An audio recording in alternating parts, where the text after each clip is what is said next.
take uno. That's one in Española.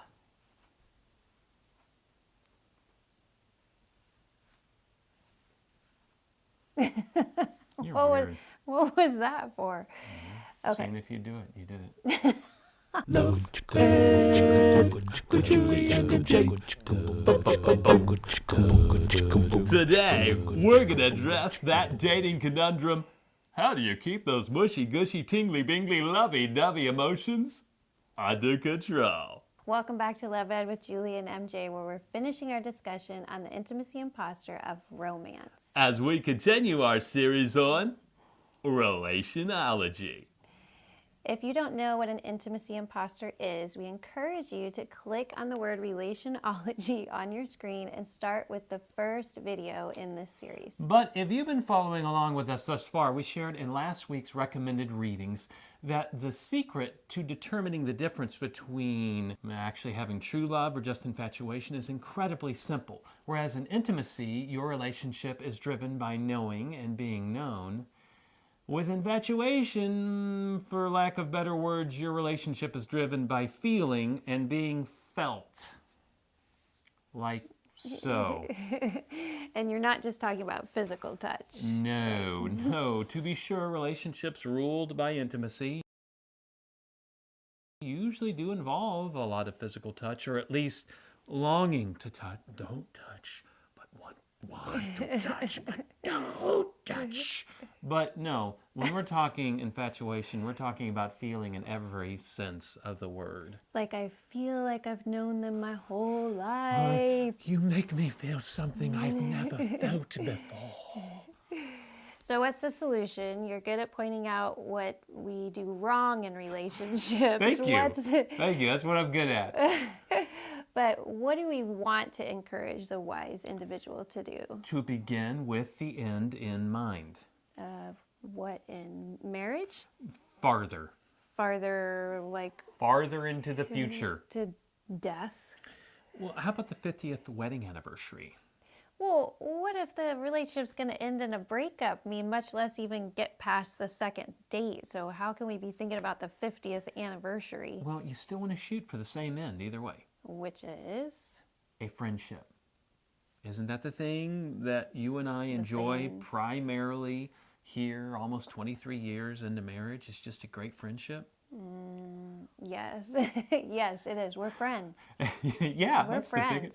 the ticket. And my biggest Yes. regret with the other girls that I dated in college is that I did not set out intentionally to build a friendship with them. Because how could I when I was too busy hoping to spark a romance? Though you did, I mean, we ended up being friends with a lot of them anyway. We still stay in contact with many of them Yes, today. but I would say that was due primarily more to the rules that I followed that kept me from treating them inappropriately. Which we're all thankful for. Me too, but you watching, would you rather date someone who is following certain rules of engagement but really wants to win your heart, like some sort of program, like win heart but do not touch, win heart but do not touch?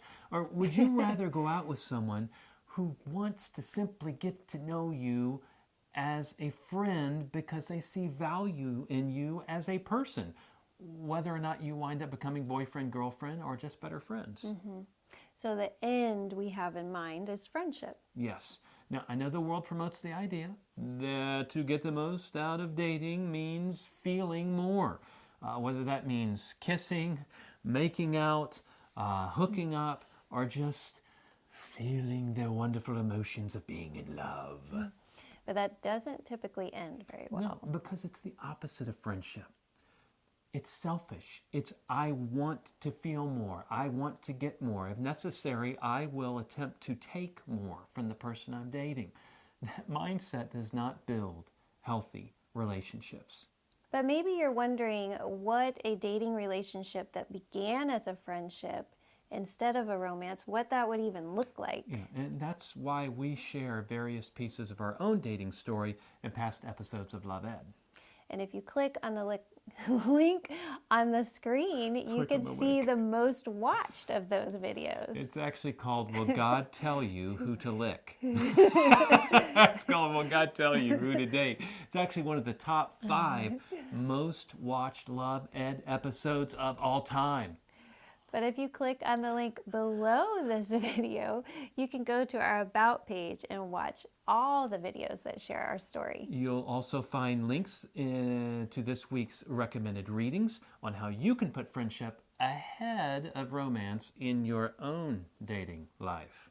Those posts are all a part of our Relationology series, so read them and then join us again next week, when we'll reveal our final intimacy imposter on Love It with Julianne and Love Ed with Julie and MJ.